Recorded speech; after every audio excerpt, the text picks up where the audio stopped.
Hey, how's it going, everybody? Welcome back to the channel. It is a beautiful day in Oklahoma, as the pigs say, and it's fall time. It is harvest time. And when I say harvest time, that can mean a lot of different things. Bear with me, like all the other Oklahoma days, it's super windy this fine evening.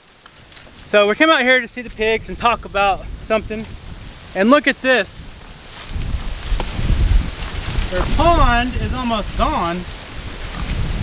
There's big man Jabba. The pond's almost gone, but fortunately they have less than a week. They have like 6 days left before I have to haul them off to the processor. So they have just enough water left in there to keep them cooled off. And luckily it's fall time, so it's been a little cooler.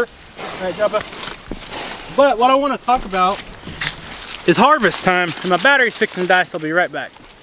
Okay, I'm back, and what I was saying is it's harvest time, and that can mean a lot of different things. Usually that means it's fall time. A lot of people harvest crops in the fall. You harvest your hogs in the fall. Most of the people do. It's just, it seems like you buy them when they're babies in the springtime, and you buy them as feeders, little piglets, and you feed them up until now, and they're about the ideal weight, just about Halloween or November. And harvest time is what I like to think of. Late September, a lot of people around here harvest apples. And with that being said, we are supposed to get some winter temperatures in the next few days. So when I say harvest, I actually got to go harvest the rest of the tomatoes and jalapenos, which the other day we harvested almost everything because we got a little light frost. But they're calling for some heavy freezing coming really soon, so all the plants will be dead. So that's just what I think of harvest time. And then of course, like I said, the hogs, harvesting or processing your hogs. A lot of people like to do it in the fall time. And so with that being said, like the cold temperatures coming on, we got a wood stove in our house. So, you know, people harvest firewood, I guess you can say. Well, I've already got firewood stacked up and seasoned for a couple years. And what I'm gonna do here in a little bit, you guys are gonna come with me. We're gonna load some seasoned firewood into the back of the Ranger, and we're gonna haul it into the garage. I want to show you guys my wood stove as well, but first I want to look and see how much corn is left for these guys. And it looks like they're gonna have enough to make it until next week. So one thing I got to do here in a couple days is I'm gonna get the trailer and I'm gonna back it up into their pen and start feeding them in that trailer. I'll probably get some marshmallows and just get them used to coming into the trailer.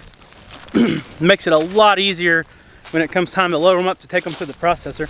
And I don't want to scare them or spook them, you might say, the day of taking them to be processed, because the day you drop them off is usually the day that they do everything, so they're gone that day. And it's proven that if you chase a hog around your whole pen and you get their can't even think, adrenaline and all that going, that it can kind of taint the meat a little bit. It puts a chemical into the meat, and people claim that it makes it taste weird.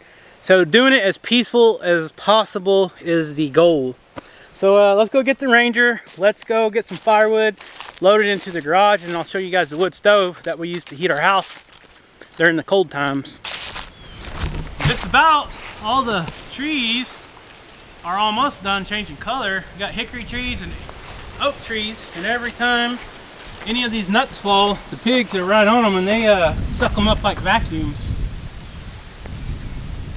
So if you guys remember last year in the summertime, there was a big oak tree right next to our house, and we had a Oklahoma severe storm blow in that was almost like a tornado, and it blew this big tree right next to our house. Well, this is all the firewood from it. I made a couple of videos cutting it all up, stacking it and all that good stuff. Well, no, actually, it just got stacked. But look at this. This is approximately about 5 rick of firewood. My posts are not 8 foot apart or 4 foot high. This is actually a lot longer and taller than a traditional rick measurement would be. And this stuff has been seasoning all summer, and we're going to let it keep seasoning. I'll probably cover it up. I need to get a tarp that reaches the whole length. And this is all oak. And over here we got a mix of, this is like this is actually 3-year-old seasoned wood, and it's actually most of it's hickory. So what I'm going to do is I'm going to load that up and get it into the garage, and you guys can kind of see the difference in the color from a real good seasoned wood to just regular a year old seasoned wood. This normally you would want this to be about 2 years old before you burn it in your wood stove, because you don't want the creosote or the tar or any of that stuff catching fire in your chimney or your stovepipe. So that, I don't have a moisture tester or nothing like that. A lot of people that take this stuff serious, they'll actually, you can test the moisture content and it will tell you if it's ready to burn or not. But I know this is 3 years old, so it's going to be ready to go. So I'm going to get this loaded up and then we'll get it into the garage.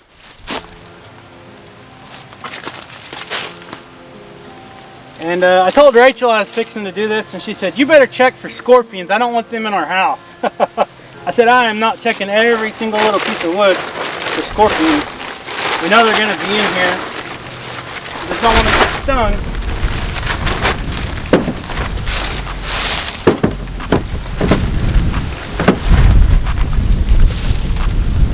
And also, there could be snakes in here. Look, there's a bone right there. There's no telling what that's from.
Alright guys, so we're in the garage, and I made this little platform here because I got tired of having just a rack.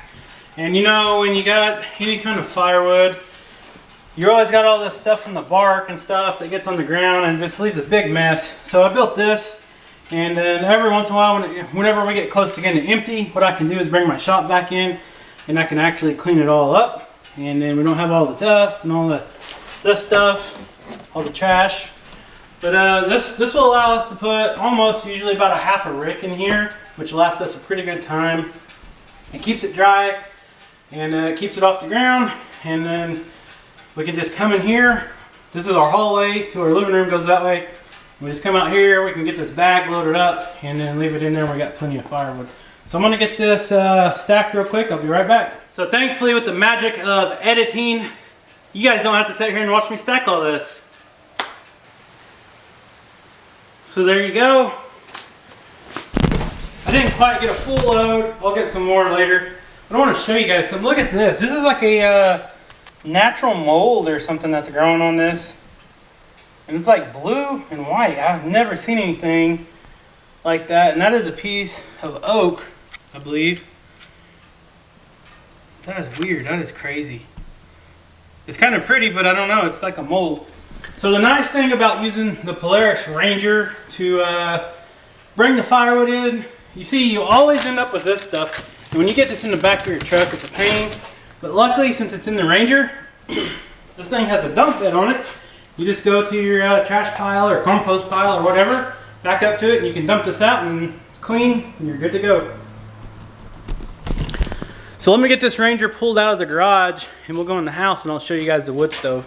Alright guys, so here is our wood stove. We have not fired it up this year just yet. What do you want? Huh?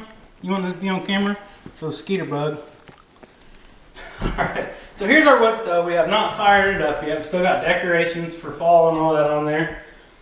This thing is good for like 2,700 square feet, and our house is under that, so it does a very good job of heating our house up. And it is a Harman. I can't remember the model, but this thing, it will make our house way too hot. And then of course we have the triple wall pipe going all the way up, so we don't have no rust or anything like that. And I know a lot of people, when they put in wood stoves, they'll leave this just regular pipe. It's not triple wall. And what that does is it allows a lot of the heat that builds up inside this stovepipe to actually come out into the open space. Instead of being triple wall, that kind of insulates that pipe more, so all that heat stays inside the pipe. So we're really just getting the heat from the stove. But this is a very thick steel stove. Even when the fire goes out, it stays warm a long time. The heat holds in the stick still really well. And it does our house a great favor. We really just put this in our house for emergency backups, but it saves us a lot of money. It is not our primary source of heat. We do have a heat pump with an auxiliary heater as well. So when it gets to a certain degrees, the actual heat strips will kick on. It's all electric. But in emergencies and when it's just cold outside, or we just want to have a wood stove to save money on electric, we'll fire this up, and it does a great job keeping us warm. We can cook on it, we can heat water up. We've lived through a couple of really bad ice storms here in Oklahoma, where we were out of electric for 13 days one year and 14 days the next. No water, no electric. It was rough, and we don't want to have to heat water up to take a bath on the stove again. So we got this, we can heat water up, but we got other things in place, so we don't ever have to worry about that anyways. That'll be for another video. I just wanted to kind of talk about this wood stove. So there you go. Like I said, fall time is one of my favorite times. It's a busy time around the farm. Like I said, harvest time, people harvesting crops, harvesting animals for meat, putting meat in your freezer, harvesting firewood, harvesting whatever, vegetables, fruit, everything. So guys, if you're not subscribed to the channel, hopefully you like this video and you'll subscribe and check out our future videos or our past videos if you're bored. Leave a comment down below. Tell us how you found our channel if you're new. Like this video, and we'll see you next time. What do you want, boy? Can you go outside? All right. Tell everybody bye.